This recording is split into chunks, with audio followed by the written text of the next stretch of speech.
오늘 또 우리 자녀들 간증 한 명 하려고 했는데요. 준비가 됐는데 설교가 길어질 것 같아서 다음 주로 미뤘습니다. 오늘은 지난주에 미뤄놓았던 로마서 5장 원죄가 유전되었다고 하는 가르침에 근거가 되는 말씀들을 살펴보겠습니다. 5장 12절부터 이 말씀이 시작되니까 5장 12절을 다시 한번 보죠. 자, 그러므로 한 사람으로 말미암아 아담이죠. 죄가 세상에 들어오고 죄가 세상에 들어왔다 그랬죠. 시작됐단 말이죠. 아담이 죄 지었는데 그게 유전 물질이 되어가지고 세상에 들어왔다는 의미가 전혀 아니죠. 죄로 말미암아 사망이 들어왔는데 죄값은 사망이니까 아담이 죄를 시작했고 그 죄로 말미암아 사망이 시작된 거죠. 이와 같이 그 뒤에 있는 말씀은 뒤에 있는 사망의 모든 사람이 이르렀다가 원문에는 먼저 나온다고 말씀드렸어요. 예. 그래서 이와 같이 그 다음 이와 같이 사망이 모든 사람에게 이르렀죠. 예. 그리고 왜 사망이 모든 사람에게 이르렀냐? 죄로 말미암아 사망이 들어왔다고 했으니까 사망이 모든 사람에게 이른 것은 모든 사람이 죄를 지었다는 의미죠. 바울이 친절하게 그 뒤에 이를 밝혀요. 모든 사람이 죄를 지었으므로. 원죄가 유전되어 가지고 자동으로 사망이 모든 사람에게 이르렀다는 말이 아니잖아요. 자신들이 지은 죄로 사망이 모든 사람에게 이르게 되었다는 말씀이죠. 모든 사람의 죄를 지었으므로의 의무로가 원문에 보면 전치사 플러스 관계의 대명사라고 그랬죠. 이건 관용구로 뭐뭐 때문에로 쓰이기 때문에 우리 개정 번역에서 그렇게 번역했어요. 근데 혹시 여러분 중에 하나님 말씀을 이렇게 가르치고 싶은 그런 마음이 있으신 분들이 계실 수도 있어서 제가 좀 더 이걸 깊이 있게 말씀드릴게요. 어떤 사람들이 원문을 가지고 원문에는 이게 때문으로 번역되어 있는데 이 관계의 대명사 전치사표로 관계의 대명사고 이 관계의 대명사는 앞에 있는 뭐야 막 이런 이론들이 있거든요. 근데 관계 대명사는 선행사가 가장 가까이 있는 것이 일반적이죠. 가까이 있는 것이 사망이에요. 그러니까 사망 때문에 사망에 근거하여 이런 의미거든요. 여기서 사망이라는 말은 영적인 사망과 육적인 사망 두 가지를 다 포함하죠. 창세기에 있는 2장에 말씀하신 반드시 죽으리라는 그 죽음은 육적인 죽음만이 아니고 하나님께 분리를 포함하는 영적인 죽음까지를 내포하고 있잖아요. 그러니까 우리가 죄를 짓고 사는 것은 바로 이것 때문이지, 사망 때문이지, 즉 하나님과 분리되었기 때문에 사망이 우리에게 있고 하나님과 분리된 삶 속에 우리가 살고 있고 그래서 죄를 짓게 된다는 말이죠. 하나님께서는 우리가 죄 지을 것을 창세전에 이미 아셨어요. 에베소 1장 4절에 나와 있죠. 그러니까 하나님께서 우리가 죄 지을 걸 미리 아셔서 창세전에 그리스도 안에서 우리를 택하셨잖아요. 하나님 앞에 거룩과 흠이 없도록 하기 위해서 그리스도 안에 우리를 택하셨어요. 그러니까 최초의 사람이 범죄할 걸 하나님이 미리 아셨다는 말씀이잖아요. 그러면 창세 전부터 하나님께서 구원 계획을 세우셨는데 그 구원 계획은 사람들이 범죄할 것을 염두에 두고 짜신 거죠. 하나님께서 아신 바대로 최초의 사람이 범죄했고 그리고 하나님께서는 그들을 생명나무가 있는 에덴에서 쫓아내서 하나님이 없는 세상의 삶을 살게 하셨어요. 그러니까 사람들은 태어나면 하나님이 없는 세상의 삶, 사망의 삶을 살게 되고 하나님 없으니까 죄를 짓게 된다 이 말이에요. 이게 하나님의 구원의 경륜이다. 그러면 한 발자국 더 나가서 왜 하나님께서 이렇게 하셨을까요? 왜? 하나님께서 사람이 죄를 지금 미리 아셨으니까 죄 안 짓도록 그렇게 계획을 하실 수도 있잖아요. 근데 하나님 그렇지 않게 하셨단 말이죠. 왜 그러느냐? 이게 선악 알게 한 나무 실과의 비밀이에요. 왜 하나님 선악 알게 한 나무 실과를 두셨느냐? 뭐 대부분 사람들 그러죠. 뭘라고 선악 알게 한 나무 실과를 둬가지고 죄 짓게 하냐 이렇게 말하죠. 하나님의 뜻이 있어요. 선악 알게 한 나무 실과를 따먹고 범죄하여 하나님 없는 세상의 삶을 살아가면서, 즉 하나님 없이 살아가면서 하나님 없이 사는 것이 나쁘구나를 깨닫도록, 그리고 본인 스스로가, 사람 스스로가 이제 하나님으로 살아야겠다, 하나님 이씨 살아야겠다 깨닫고 하나님을 모시도록 하나님이 이렇게 경륜하셨다. 그래서 하나님을 모시면은 생명나무 먹음이 되죠. 예수 그리스도, 부활하신 예수 그리스도를 모심이 하나님 내 안에 모심이니까 예수 그리스도 안에 있는 하나님의 생명이 내 안에 있게 되죠. 하나님이 내 안에 계시게 된단 말이에요. 하나님의 생명 내 안에 있음이죠. 그렇게 선악 알게 한 나무 실과를 따먹는 범죄를 통해서 하나님께로 돌아와 생명나무 열매를 먹음이 되는 거예요. 이게 하나님의 구원의 경륜이에요. 13절부터 한번 봐보시게요. 이 구원의 경륜이 13절 이하에 흘러요. 자, 죄가 율법 있기 전에도 세상에 있었으나, 그러니까 모세로부터 율법이 들어오잖아요. 근데 그 전에도 죄는 세상에 있었단 말이죠.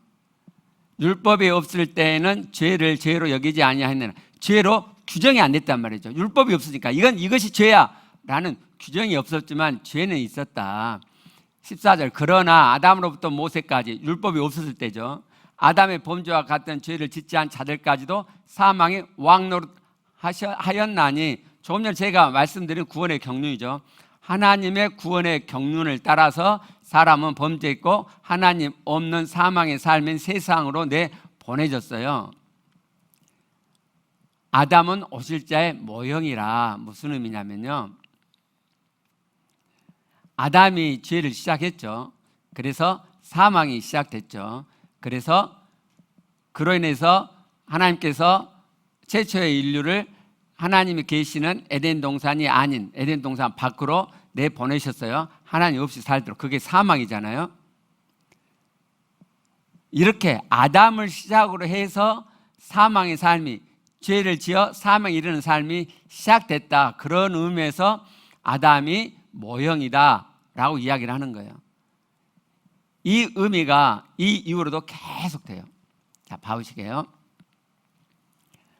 15절, 그러나 이 은사는 그 범죄 같지 아니, 이 은사는 예수 그리스도로 말미암는 구속의 은사는 그 범죄 같지 아니하니, 아담이 한 범죄 같지 않단 말이에요.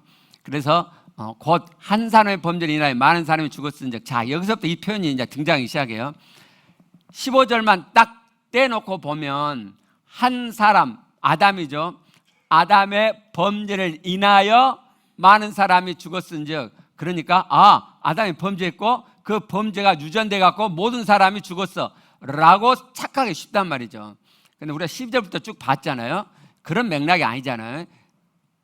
글은요, 맥락으로 봐야죠. 맥락으로. 이것만 뚝 떼서 보면 엉뚱하게 이해하게 되죠. 분명히 12절에서부터 아담이 죄를 시작했고, 그래서 사망이 시작됐고, 그래서 모든 사람이 죄를 지어가지고 사망에 이르게 됐다고 12절이 분명히 밝히잖아요. 그러니까 그 12절의 맥락에서 15절의 이 말씀도 이해를 해야죠. 한 사람의 범죄를 인하여 많은 사람이 죽었으니, 한 사람의 범죄를 시작했고, 그래서 세상에 사망이 들어왔고 시작이 됐고, 그래서 하나님의 구원의 경륜이 그러하기 때문에 모든 사람이 이제 하나님 없이 삶을 살기 때문에 그 사망 가운데서 죄를 짓게 된다. 그래서 많은 사람이 죽음에 이르게 되었다라는 말씀이죠. 더욱 하나님의 은혜와 또한 한 사람 예수 그리스도의 은혜로 말미암은 선물은 많은 사람에게 넘쳤느니라. 지금 비교하는데 아담과 예수 그리스도를 비교하는데 첫 번째는 15절 정도를 비교하는 거예요.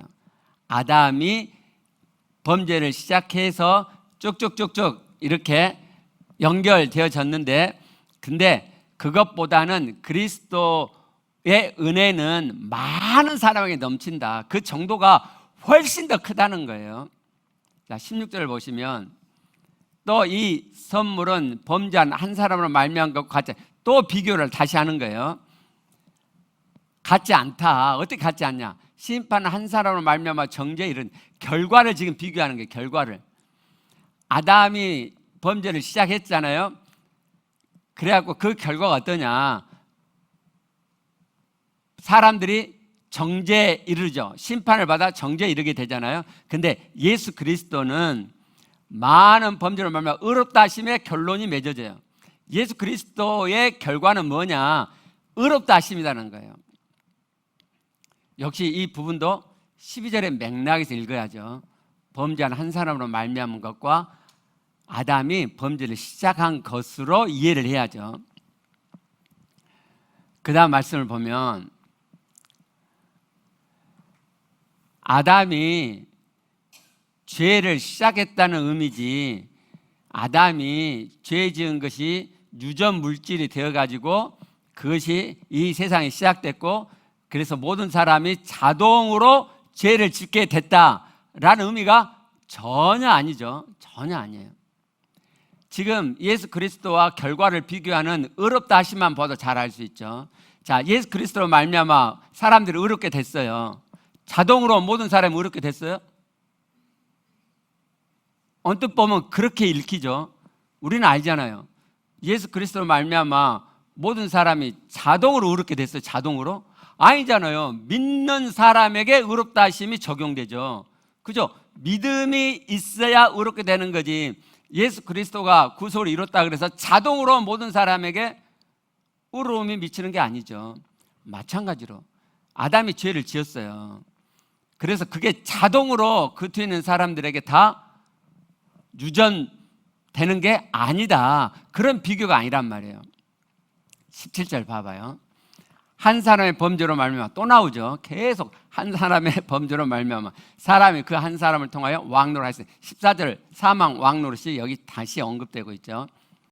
더욱 은혜와 의의 선물을 넘치게 받는 자들은 한 분 예수 그리스도를 통하여 생명에서 왕노릇 하리로다. 계속해서 한 사람과 예수 그리스도가 비교되고 있죠. 계속 한 사람으로 말미암아 나오고 있어요. 12절의 맥락에서 똑같이 이해하면 되죠. 네. 은혜와 의의 선물을 넘치게 받는 자들, 마찬가지로 자동이 아니죠. 믿음으로 받잖아요. 자동으로 받아요? 믿음으로 받잖아요. 그렇죠? 지금 계속 한 사람과 예수 그리스도 결과를 비교해서 말씀하고 있어요. 그런즉 한 범죄로 많은 사람이 정죄에 이른 것 같이 결과가 정죄잖아요. 한 의로운 행위, 예수 그리스도의 십자가의 구속의 행위죠. 한 행위로 말미암아 많은 사람이 의롭다 하심을 받아 생명에 이르느니라. 결과가 의롭다 하심이란 말이에요. 믿음으로 되는 거지 자동으로 의롭다가 되는 게 아니죠. 19절 한 사람이 순종하지 아니함으로 많은 사람이 죄 있는 것 같이 한 사람이 순종하시는 많은 사람이 의인이 되리라. 똑같은 맥락이에요. 표현이 한 사람이 순종하지 아니함으로, 그러니까 아담이 순종하지 않아서 범죄해가지고 그것이 자동으로 우리에게 내려온 것처럼 그렇게 이 구절만 딱 보면 그렇게 우리가 착각할 수 있는데 12절 맥락으로 보면 그게 아니다. 그래서 이 로마서 5장 12절부터 19절까지의 말씀을 통해서 대표성이라는 그 신학적인 용어를 만들어내요. 아담의 범죄가 대표성을 갖고 예수 그리스도의 구속이 대표성을 갖는다, 이렇게 말을 하는데 그 대표성이라는 의미는 유전이라는 의미가 아니고 우리가 그동안 배운 것처럼 유전이라는 의미가 아니고 오늘 설명드리고 여러분이 들으신 것처럼 죄를 시작한 자로서의 대표성이에요. 아담이 죄를 시작했단 말이에요. 그런 의미에서 대표성이지 아담의 범죄가 자동으로 유전되는 의미에서 대표성이 아니에요.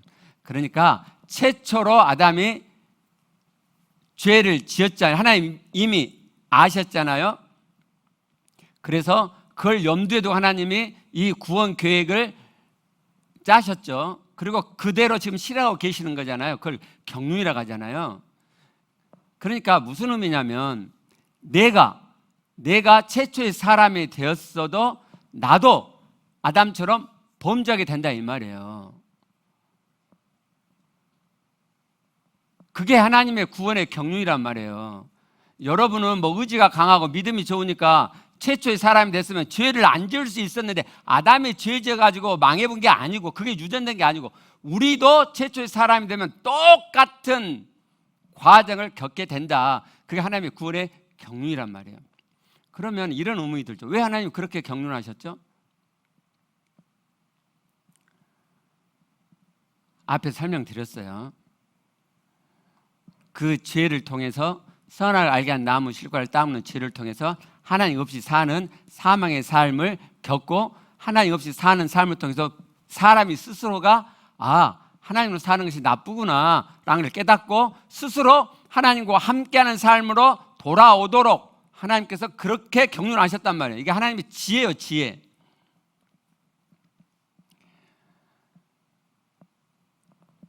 지금까지 이렇게 죄가 하나님의 구원의 경륜 가운데 있다라고 차마 말을 못해요. 차마 그렇게 신학계에서도 그렇게 말을 못하는 거예요. 어디까지 말한다고 제가 말씀드렸죠. 신학계에서는요, 사람이 죄 지을 걸 하나님 미리 아셨다까지는 말을 해요. 그렇게 말 안 하면 하나님의 전지성이 무너지기 때문에 그렇게 말을 해요. 근데 하나님의 구원의 경륜 가운데 그 죄가 이미 아셨으니까, 여러분 말이 웃기잖아요. 이미 아셨으니까 그 아는 걸 염두에 두고 구원 계획을 짜신 거 아니에요. 그러니까 그 안에 들어있죠. 근데 차마 그 말을 못해요. 어떻게 하나님이 죄를 짓도록 그렇게 방조할 수 있냐? 하나님, 선하신 하나님이 어떻게 그럴 수 있냐? 하나님의 지혜를 이해를 못한 거죠. 성경 말씀 그대로 따라가면 하나님이 보이는데, 하나님의 의도가 보이는데 인간의 도덕성으로 어떻게 선하신 하나님이 사람이 죄 짓는 길을 가는데 그걸 방조할 수 있나? 그리고 모든 덤터기를 사람한테 덮어 씌우는 거예요. 그러니까 우리의 인간 정체성이 엉망이죠. 배려버렸잖아요. 아담이 배려버렸고 그게 유전되니까 우리도 배려버렸다는 생각이 있죠. 그러니까 하나님의 말씀대로 살 수 있다, 하나님을 닮아갈 수 있다는 생각을 감히 못하는 거예요. 감히. 잘못된 가르치면 정말 무서워요. 아직도 이 원죄가 유전됐다는 이 교리, 이 가르침에서 사람들이 벗어나질 못해요. 제가 링크를 달아주고 싶다는 목사님 한 분 계시죠? 보통은 유학을 가면 신학으로 공부를 가거든요. 근데 이 목사님은 그 선교 단체에서 성경 학교가 있어가지고 성경 자체를 공부하러, 신학과 성경 자체 공부가 좀 아리까리 하시죠. 뭐야, 그러실 수도 있을 것 같아요. 신학교 가면 성경책 하나도 안 떠들어 보고 신학을 공부해요. 학문을. 성경 안 떠들어봐요. 떠들어볼 시간이 없어요. 근데 이분은 자신이 속한 선교단체 본부인가? 그것을 공부하는 것이 영국에 있어요. 영국 가서 창세기부터 전체 성경을 공부하고 그 사람이 공부를 잘해서 거기서 교수로 있다가 한국에 들어오셨어요. 스위스에도 그 성경학교가 있는데 스위스에도 몇 년 있다가 한국에 들어오셨는데 정말 성경 공부를 정말 잘 시키세요. 공부를 많이 하셨기 때문에. 그리고 하나님 중심이 너무너무 좋아요. 그래서 여러분에게 그걸 링크 해드리고 싶은 마음이 너무너무 굴뚝 같은데 그분이 이렇게 설교하고 가르치는 것이 제가 성장할 때 들었던 설교의 내용들이란 말이에요. 헌신해라. 근데 그렇게 해갖고는 말씀이 이루어지지 않거든요. 그래서 여러분이 거기에 물들까봐 제가 링크를 못 해드렸는데 최근에 제가 그분 설교를 듣게 됐어요. 그분이 그러는 거예요. 그렇게 성경 공부를 많이 하신 분이 우리는 범죄가 하나님 형상을 잃어버렸다 이렇게 이야기하는 거예요. 하나님 형상을 잃어버렸대요. 우리 창세기 9장 6절 봤죠. 범죄한 이유인데도 하나님의 형상이 사람에게 그대로 있잖아요. 그죠? 근데 그렇게 성경 백독했대요, 그분이. 성경도 백독하고 성경을 엄청 많이 연구했던, 그냥 한글 성경만 본 게 아니고 그분이 영어를 잘해요. 대학 때 공부를 잘하셔갖고 영어를 잘해요. 그래서 영어 원서를 보고 막 공부하신단 말이에요. 그런 분이 범죄하고 하나님 형상을 잃어버렸대요. 이거 어떡해. 그러니까 한번 잘못 배우면요, 그게 안경이 돼가지고 안 보이는 거예요. 그분이 창세기 9장 6절을 안 봤겠어요? 보죠. 근데 그냥 지나가 버리는 거예요. 이게 무서워요. 제가 지난주일 날 미치고 환장하겠다 그러는가, 팔짝 뛰겠다 그러는가, 제가 그렇게 강한 표현을 썼는데, 제가 왜 그런 표현을 썼냐면요, 정말 답답하거든요. 아니, 우리가 전통적으로 가르침 받은 말씀이 있어요. 가르침이 있잖아요. 근데 성경과 달라요. 그럼 그걸 고쳐야겠어요? 고쳐야겠어요? 고쳐야죠. 근데 안 고친다니까요. 전통적인 가르침을 고치면은 큰일 날 것처럼 생각해요. 원죄가 유전됐다, 성경적으로 틀리다, 그래서 고쳐야 된다, 그러면요 아주 그냥 뭐 큰일 날 것처럼 전통적인 가르침을 신주단지 모시듯해요. 얼마나 답답해. 아니 교리 신학으로 논쟁하면 그럴 수 있었는데, 성경 말씀을 대놓고 이야기하잖아요. 에베소 1장 4절을 딱 대놓고, 봐라, 창세 전에 하나님이 아셨지 않냐, 창세 전에 우리를 거룩하고 흠이 없도록 하도록 그 목적으로 구원을 경륜하셨다고 말씀하지 않냐. 그럼 하나님 미리 아신 거 아니냐. 구원 경륜 속에 죄가 들어있는 거 아니냐. 그렇게 성경을 놓고 해도 안 먹혀요. 이게 무서운 거야, 이게. 그래서 제가 너무너무 답답한 거예요. 그러면 여러분 생각할 때는 모든 목사님이 그러냐, 안 그래요.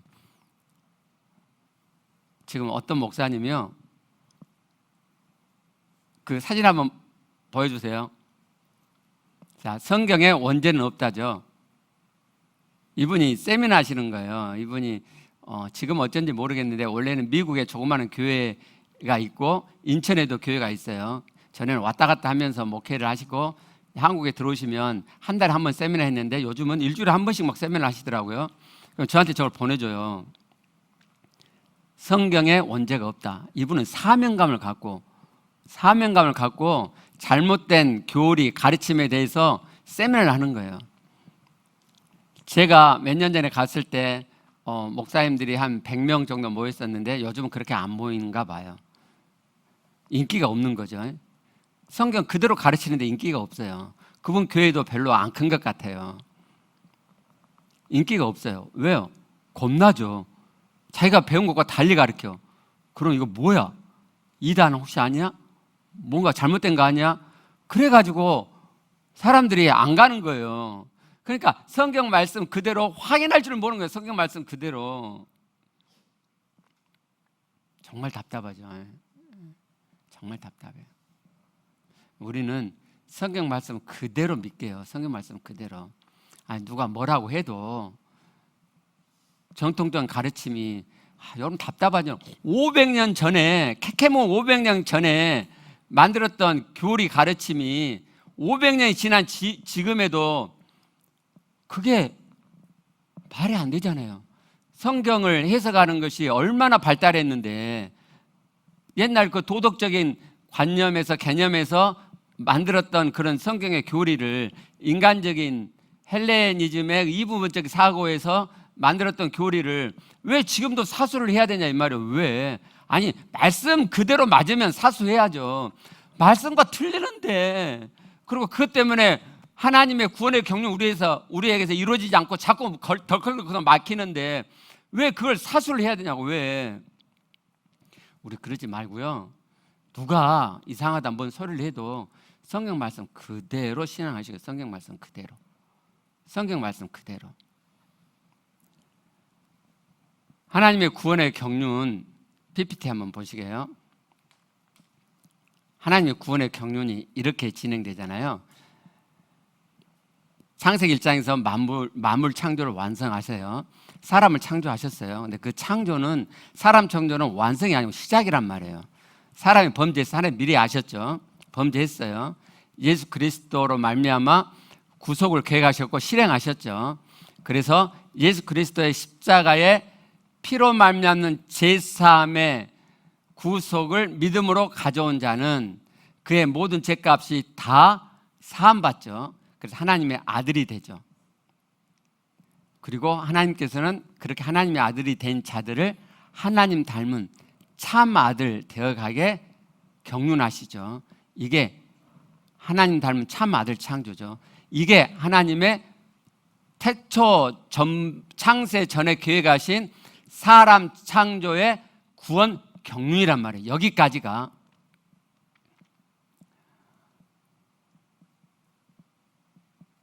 그러니까 사람이 범죄해서 하나님의 창조가 망가져 가지고 다시 재창조한 게 아니고 처음부터서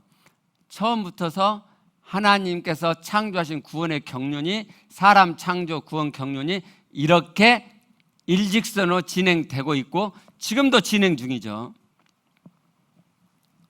창세기 1장과 2장을 보면 이게 더 명확하게 드러나요. 한번 보시죠. 자, 창세기 1장을 쭉 첫째 날부터 보시면 모든 날에 공통적으로 저녁이 되고 아침이 되니 이는 첫째 날이니라가 다 있죠. 그죠? 저녁이도 아침이 되니까 다 있어요. 둘째 날도 있고 셋째 날도 넷째 날도 있죠. 다섯째 날도 여섯째 날도 마찬가지예요. 다 저녁이도 아침이 되니까 있어요. 근데 일곱째 날에는 없어요. 한번 봐보죠. 일곱째 날 천지와 만물이 다 이루어지니라 하나님이 그가 하시던 일을 일곱째 날에 마치시니 그 하시던 모든 일을 그치고 일곱째 날에 안식하시니 하나님이 그 일곱째 날을 복되게 하사 거룩하게 하셨으니 이는 하나님이 그 창조하시며 만드시던 모든 일을 마치시고 그 날에 안식하였습니다. 없죠? 이게 뭔 의미죠? 왜 일곱째 날은 없죠? 일곱째 날은 닫힌 날이 아니고 열린 날이다 이런 의미예요. 여섯째 날까지는 다 닫혔어요. 그래서 그 날이 끝났어요. 일곱째 날은요. 하나님이 닫지 않으셨어요. 열어놓으셨어요. 그 말이 무슨 의미예요? 일곱째 날은 계속되고 있다. 지금도 일곱째 날이 계속되고 있다고요. 이 다음에 언제 안식일의 의미에 대해서 말씀을 드릴게요. 그 안식일 의미 안에 구원이 들어있어요. 근데 오늘은 시간이 없으니까 간단하게 요한복음 5장 17절 말씀을 봐봐요. 자, 예수께서 그들에게 이르시되 내 아버지께서 이제까지 일하시니 나도 일한다 하시매. 좀 이상한 말씀이죠. 조금 전에 우리가 창세기 2장 1절부터 3절을 봤잖아요. 하나님께서 안식하셨다. 안식이라면 쉬셨단 말이잖아요. 하나님께서 창조 일을 마치시고 쉬셨어요. 근데 예수님이 지금 뭐라고 말씀하세요? 이제까지 아버지께서 일하시니 나도 일한다 이렇게 말씀하신단 말이죠. 그러면 하나님께서 지금까지 일하셨단 말이잖아요. 무슨 일을 하셨을까요? 구원의 일을 하셨죠. 일곱째 날이 계속 됐는데 하나님께서 그 일곱째 날에 무슨 일을 하고 계시느냐? 구원의 일을 하시죠. 창세기 1장에 천지창조가 나오죠. 그리고 2장 3절까지 일곱째 날이죠. 2장 4절 원문으로 보면 이게 논란의 여지가 있어요. 근데 일단 우리 개정 번역 성경으로 보면 2장 4절부터 하나님의 구원사가 시작돼요. 그래서 2장 4절부터 사람 창조가 다시 나오는 거예요. 왜 사람 창조를 다시 말씀하시느냐? 3장에서 사람이 범죄하잖아요. 2장 4절부터 2장 끝까지는 3장의 범죄에 대한 배경을 다시 설명하는 거예요. 그 배경 설명을 하려고 사람 창조를 다시 구원사의 주제에 맞게 사람을 창조하셨고 어떻게 하셨고 그 뒷이야기가 나오는 거예요. 그래서 창세기 3장에서 범죄했고 그 이후로 쭉 하나님의 구원사가 진행되고 있는 거예요. 지금도 하나님의 구원사가 진행되고 있죠. 그 하나님의 구원의 목적이 조금 전에 PPT 보셨던 것처럼 예수 그리스도 피로 제사함 받은 하나님의 아들들을 이제 하나님 닮은 참 아들 되게 만들어 가시는 것. 그게 하나님의 구원의 경륜이에요. 하나님의 구원의 경륜이 예수 그리스도의 십자가의 구속으로 끝난 게 아니고 그것으로 인해서 하나님의 아들 된 자들을 하나님 닮아가게 하나님이 지금도 경륜하고 계세요. 에베소 1장 4절만 봐도 이를 알 수 있죠. 하나님 앞에 거룩과 흠이 없게 하시려고 우리를 그리스도 안에서 창세에 택하셨다고 말씀하시죠. 여기 거룩하고라는 이 단어는 깨끗하다는 의미가 아니에요. 따로 떼어 놓았다는 의미예요. 세상에 있는 것을 따로 떼어 놓았어요. 하나님께로. 그것이 거룩하다예요. 그래서 이 거룩하다는 의미는 하나님적이다는 의미예요. 세상적이지 않고 하나님적이다. 하나님의 아들들을 거룩하고 흠이 없게 하나님께 속한 자로, 하나님적인 자로, 그래서 흠이 없다는 표현이 뒤에 덧붙은 거예요. 하나님을 닮은 자가 되도록 하나님께 그렇게 우리를 택하셨다는 말이에요.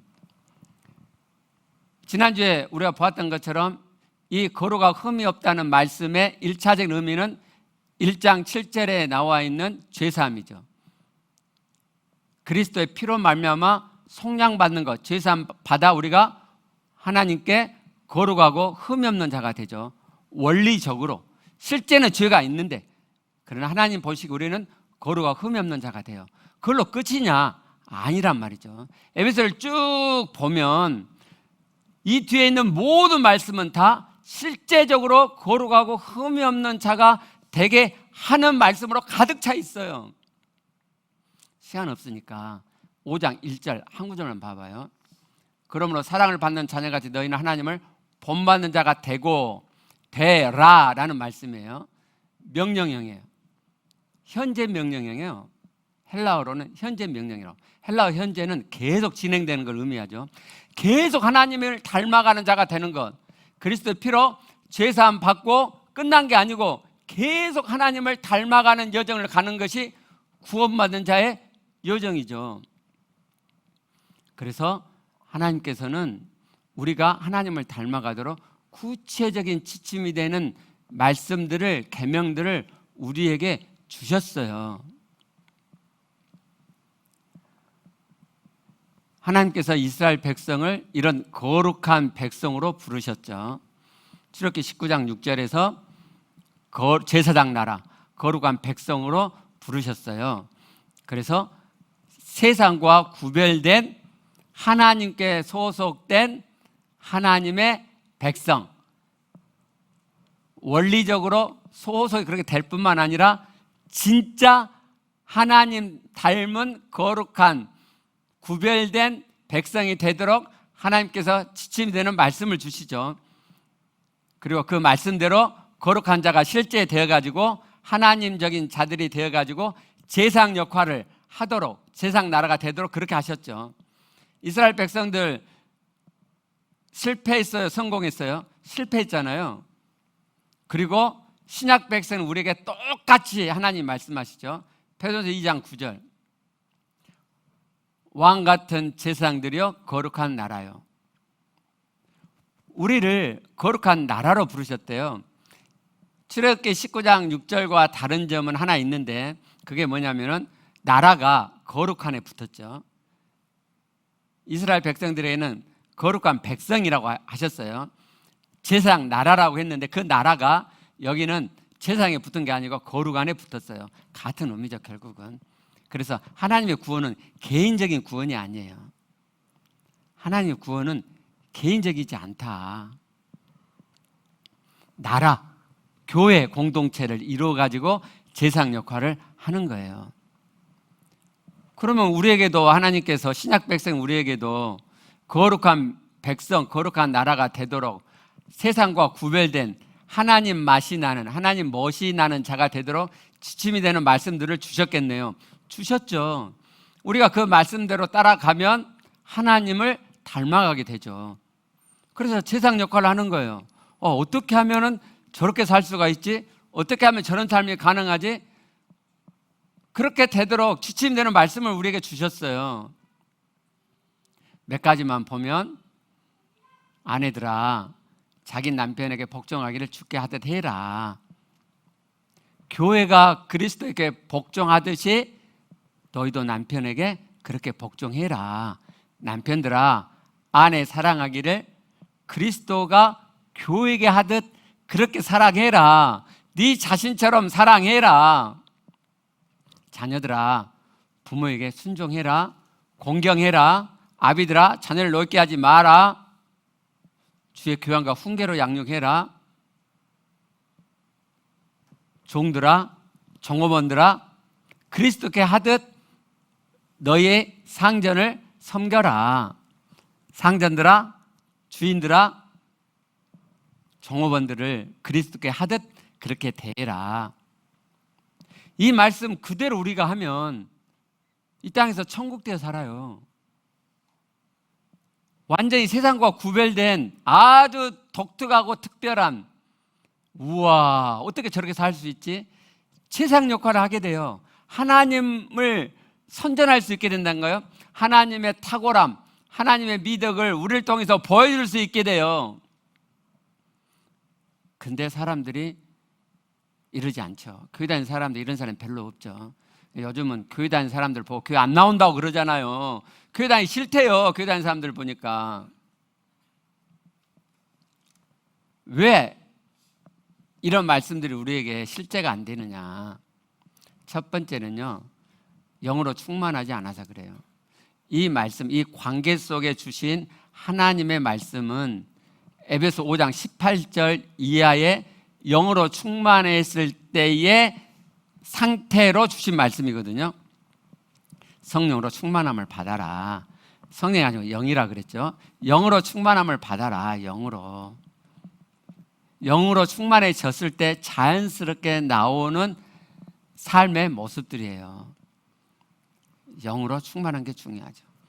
근데 사람들 이렇게 보면 영으로 삶을 이렇게 살아가고 있는 사람도 전혀 이 말씀들이 실제되지 않는 것을 봐요. 왜 그런지 아세요? 우리 안에 견고한 진이 있기 때문에 그래요. 여러분, 우리 안에 하나님의 형상이 있잖아요. 여러분 그거 고치셨어요? 범죄로 인해서, 원죄로 인해서 하나님의 형상을 잃어버렸다. 그거 잘못된 가르침이에요. 우리 안에 사람은 하나님의 형상이 있어요. 그리고 그 형상의 본체이신 하나님이 내 안에 들어와 계시잖아요. 우리가 부활하신 예수 그리스도를 영접함으로 하나님이 내 안에 계시게 됐잖아요. 그럼 생각해 보세요. 하나님 형상이 내 안에 있는데 그 형상의 본체이신 하나님이 내 안에 들어오셨어요. 그러면 이 형상이 그대로 발현이 되겠잖아요. 그죠? 하나님 내 안에 계시고 하나님의 영으로 내가 내 영에 가득해지면 하나님 형상은 그대로 발현이 되는 거예요. 근데 왜 발현이 안 되냐? 왜 내 안에 있는 하나님 형상이 하나님이 계심에도 불구하고 하나님의 영이 내 안에 들어오셨음에도 불구하고 왜 하나님 형상이 내 안에 실제가 안 되느냐? 견고한 진이 있어서 그래요. 고린도후서 10장 4절 5절 한번 봐봐요. 우리의 싸우는 무기는 육신에 속한 것이 아니요 오직 어떤 견고한 진도 무너뜨리는 하나님의 능력이라. 저 견고한 진이 요새란 말이거든요. 요새. 제가 학생 때 라발론의 요새라는 그 전쟁 영화를 본 적이 있어요. TV에서 봤으니까 굉장히 오래된 영화죠. 예. TV는 좀 오래된 다음에 방영하잖아요. 독일군에 그 대포 진지가 있는데 엄청나게 큰 대포 진지가 요새가 있는 거예요.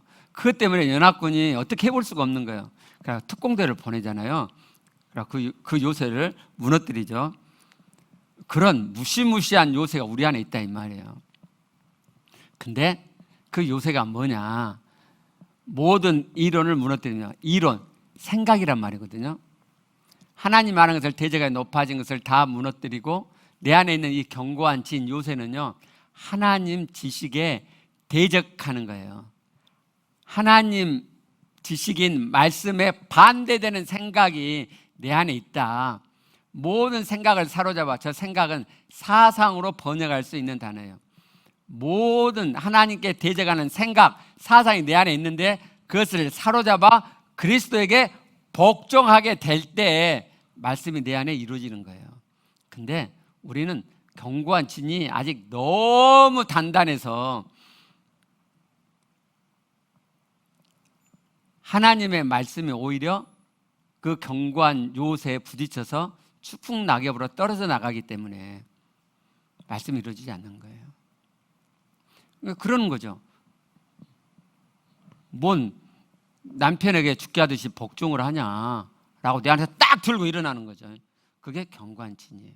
하나님께 대적하는, 감히 하나님의 아들이 하나님의 말씀 앞에 정면으로 대드는 거죠. 어떻게 저런 여자를 사랑하냐라고 내 안에서 딱 반발이 일어나죠. 어떻게 저런 부모한테 내가 공경하냐, 어떻게 저런 자식을 내가 넓지 않게 주의 교양과 훈계로 양육할 수 있느냐. 그리고 이 하나님의 말씀을 제끼죠. 그게 견고한 진이에요. 그래서 하나님의 말씀이 우리 안에 이루어지지 않는 거예요. 사람은요 정말로 악해요. 하나님의 말씀을 이렇게 제낄 뿐만 아니라요, 필요하면은 상대방의 말씀을 가져와요. 그러니까 아내들아 있으면 아내들에게 주신 말씀을 받아야 되잖아요. 근데 그 말씀은 제껴버리고 남편들에게 주시는 말씀을 가져와요. 그래갖고 주장하죠. 봐봐, 아내에게 그리스도가 교회에게 자신을 주신까지 하라고 했잖아. 자신같이 사랑하고 했잖아. 근데 왜 나 사랑 안 해? 남편들은요, 자기에게 주신 말씀을 안 가져오고 아내에게 주신 말씀, 갑자기 그때는 아내가 되고 싶은가 봐요. 말이 안 되지. 아내에게 주면, 봐봐, 주께서 복종하라고 그랬잖아. 근데 왜 복종 안 해 지금? 왜 대들어? 우리 애들도 그래요. 아빠, 엄마, 봐봐, 자녀에게 노엽게 하지 말아 했다. 근데 지금 나 지금 노엽게 하잖아. 우리는요, 자녀들한테 야, 부모에게 죽게 하듯이 공경하라 그랬지. 엇갈려서 가죠. 엇갈려서. 이게 흉악한 거예요. 그러니까 말씀이 안 이루어지죠. 그게 아니다. 내게 주신 말씀만 가져오는 거예요. 내게 주신 말씀만. 그게 견고한 진이에요. 고린도후서 10장 4절부터 5절 말씀을 자세히 보시면 육신에 속한 것과 하나님의 능력이 대조되어 있어요. 그러니까 하나님의 능력은 영적인 거란 말이죠. 하나님의 능력은 영적인 거예요. 그 하나님의 능력이 있을 때, 그 영적인 무기가 내게 있을 때 내가 견고한 진을 무너뜨릴 수 있어요. 인간의 힘으로 되는 게 아니에요. 하나님께서 우리에게 주신 영적인 무기가 하나 있네요. 에베소 6장 17절 말씀 봐봐요. 자, 이 맥락은 사단과 영적인 전쟁을 할 때 갖춰야 할 무장을 설명하는 말씀인데, 마지막 말씀에 이렇게 말씀하죠. 성령의 검 곧 하나님 말씀을 가지라. 그 앞에 있는 무장은요 모두가 다 수비용이에요. 수비용. 공격 무기는 딱 하나예요. 성령의 검 곧 하나님의 말씀을 가지라. 하나님의 말씀을 내가 가질 때 내 안에 있는 견고한 진을 무너뜨릴 수 있는데, 말씀 자체를 내가 제껴버리고 버려버리면 어떻게 내 안에 견고한 진을 무너뜨릴 수 있겠어요? 그러니까 맨날 지는 거야. 맨날 내 안에 있는 견고한 진에 맨날 지는 거야. 하나님 말씀에 반대되는 내 생각, 내 사상을 내가 계속 붙잡고 사는 거죠. 그러니까 말씀이 이루어지지 않는 거예요. 여러분, 우리는요 부활하신 예수 그리스도를 나의 주, 나의 하나님으로 모신 자들이잖아요. 그죠? 여러분, 말로만 그러신 거예요? 진짜죠? 여러분, 그런 중심이 있으시죠? 그죠? 주로 모셨어요. 주로. 아내들아, 남편들아, 자녀들아, 아비들아, 종들아, 상전들아에 주신 이 말씀은 주님이 하신 말씀이라니까요. 하나님 아버지께서 하신 말씀이라니까요. 근데 하나님 말씀을 제껴요. 아니, 제낄 수 있어요. 근데 제낀 다음에 어이쿠 그래야죠. 내가 하나님의 말씀을 제꼈네? 내가 주님의 말씀을 제끼고 있네? 그래야죠. 그게 하나님 신앙의 진실성이 있는 사람이죠. 근데 왜 침묵하세요? 왜 침묵하고 가만히, 아니 침묵도 할 수 있어요. 여러분, 저도요 침묵한 적이 있었어요. 저도요, 아 이거 안 된갑다 라고 제끼고 침묵한 적이 있었어요. 근데 오랫동안 침묵할 수가 없더라고. 왜요? 아, 내가 하나님 아들이잖아요. 하나님 아버지께서 하신 말씀이잖아요. 근데 어떻게 제가 하나님 말씀을 제끼고 계속 침묵할 수 있냐고요. 아내를 네 자신처럼 사랑해라. 그리스도가 교회를 자신 주신 것 같이 그렇게 사랑해라라고 하신 말씀을 어떻게 계속 제가 이루지 못하고 있는데, 그것을 거스르고 있는데, 그 말씀을 범하고 있는데 어떻게 계속 침묵할 수 있냐고요.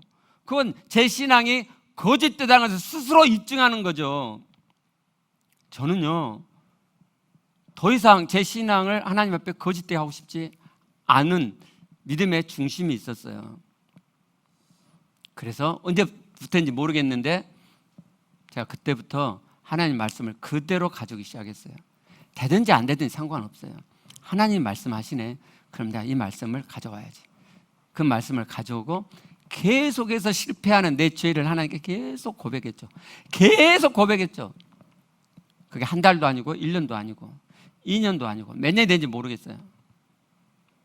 수년을 그렇게 하나님 앞에서 몸부림쳤죠. 그리고 조금씩 되어지더라. 조금씩 되어지더라. 지금은요 정말 제 아내를 제 자신처럼 사랑하는 마음이 시작되고 있어요. 정말이요. 어제요 주중 예배 때도 말씀드렸는데, 어제 제가 러닝 셔츠만 입고 저녁밥을 먹고 있는데 띵동 초인종이 눌렀고 정건이가 마침 있어가지고 나가서 문을 열어줬어요. 큰 처형이 들어오셨는데 두 분을 모시고 오시더라고요. 러닝 셔츠 입은 것이 창피하죠. 예. 근데 워낙 이제 이물은 분이고 그래서 또 괜찮다고 그러니까 그냥 밥을 계속 먹고 있었어요. 근데 집안 꼴이 말이 아닌 거예요. 예. 정말 저는 괜찮아요. 지금 저는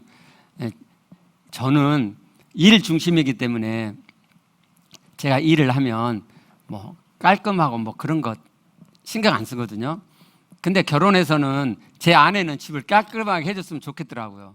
근데 제 아내는 그런 데 소질이 없어요. 그런 데 관심이 별로 없어요.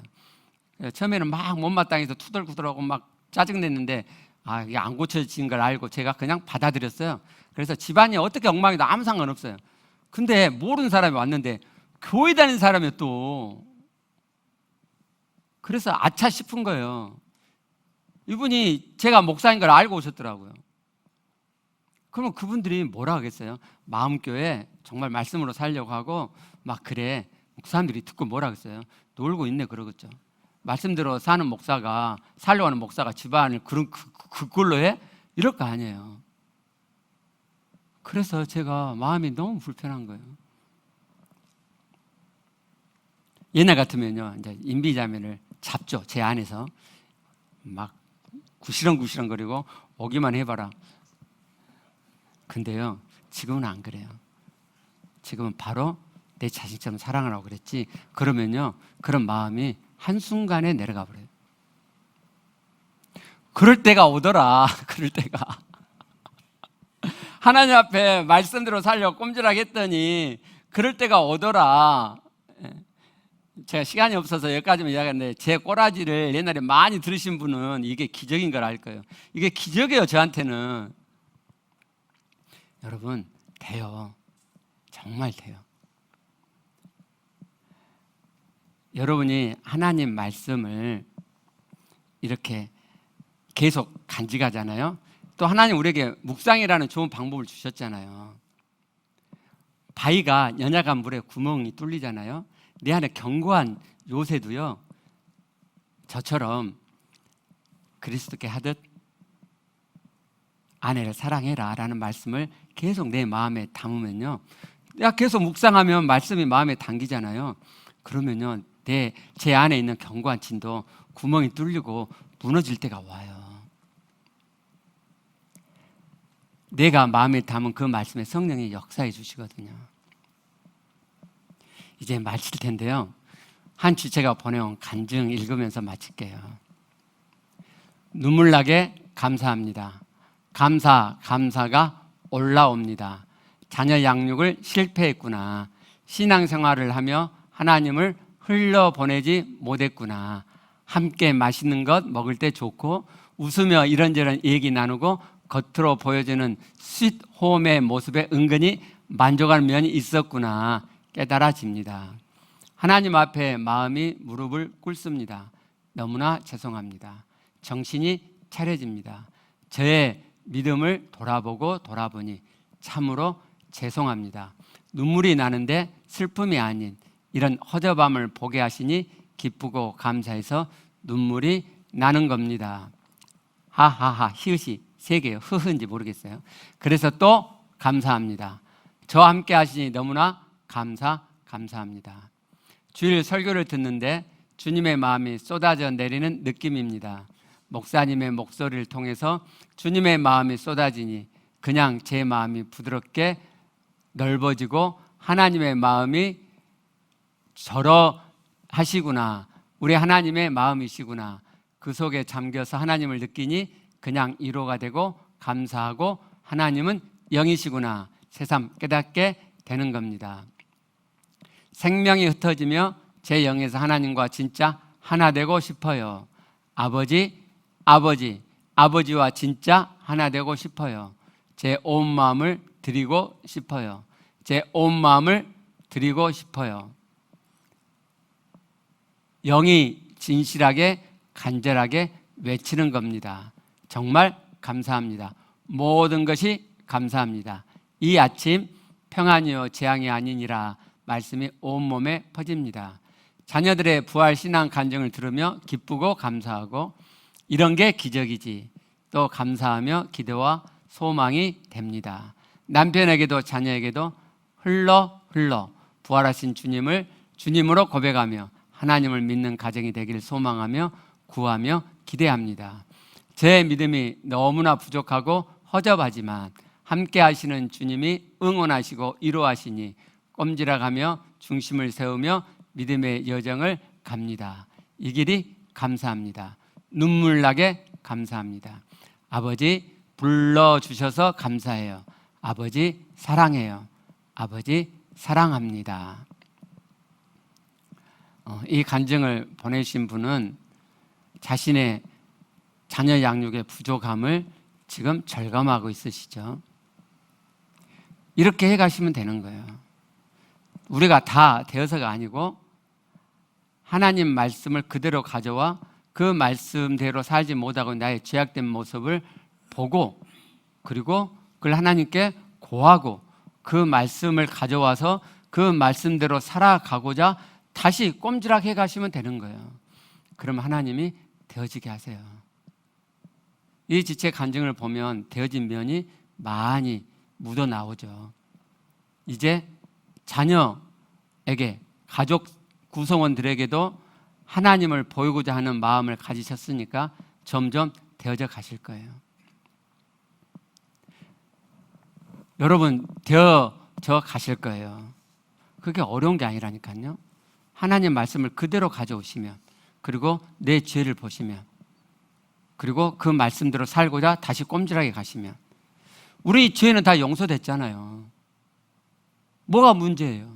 하나님이 하나님 닮아가도록 우리에게 주신 이 계명들을 이루도록 우리가 여전히 실패하는 죄가 아무 문제 안 되게 그리스도의 피값으로 다 죄사함을 이뤄 놓으셨잖아요. 지금 하나님께 우리에게 갖고 계시는 유일한 관심사는 하나님 닮아가는 거예요. 하나님 닮도록 주신 이 계명들을 이뤄가는 거예요. 우리 각자에게 주신 말씀 우리가 이뤄가면 우리의 부부의 관계가 천국되어지고 우리의 가정이 천국되어질 거 아니에요. 내가 있는 일터가 천국이 되어질 거 아니에요. 그러면 제사장 역할을 하게 되잖아요. 하나님을 보일 수 있게 되잖아요. 하나님은 그렇게 되도록 우리를 부르셨다 이 말이에요. 예수 그리스도의 핏값으로 제사함 주신 그것만 우리를 부르신 게 아니고 제사함 받은 이후에 하나님을 닮아가는 참 아들 되도록 그렇게 거룩한 백성이 돼서 거룩한 나라가 돼서 제사장 역할을 하도록 우리를 부르셨단 말이에요. 우리 한번 해보시게요. 하나님 냄새가 나는 하나님을 보일 수 있는 가정, 하나님을 보일 수 있는 교회가 한번 되어 보시게요. 그게 안 될 게 뭐가 있어요? 하나님이 되게 해놓으셨는데, 하나님이 되게 해놓으셨는데 제발 어느 정도 되고 다 된 것처럼 굉장히 좋은 교회인 것처럼 그러지 마시게요. 정말 우리 그러지 마시게요. 뭐 이웃 구제하고 뭐 사회 뭐 봉사하고 뭐 그러면서 굉장히 성경적이고 하나님적인 교회처럼 그렇게 위선 떨지 마시게요. 정말 교회의 본질을 이루는 교회 되어 가시게요. 정말 그렇게 되어 가시게요. 그게 될 수 있어요. 우리 기도하시겠습니다.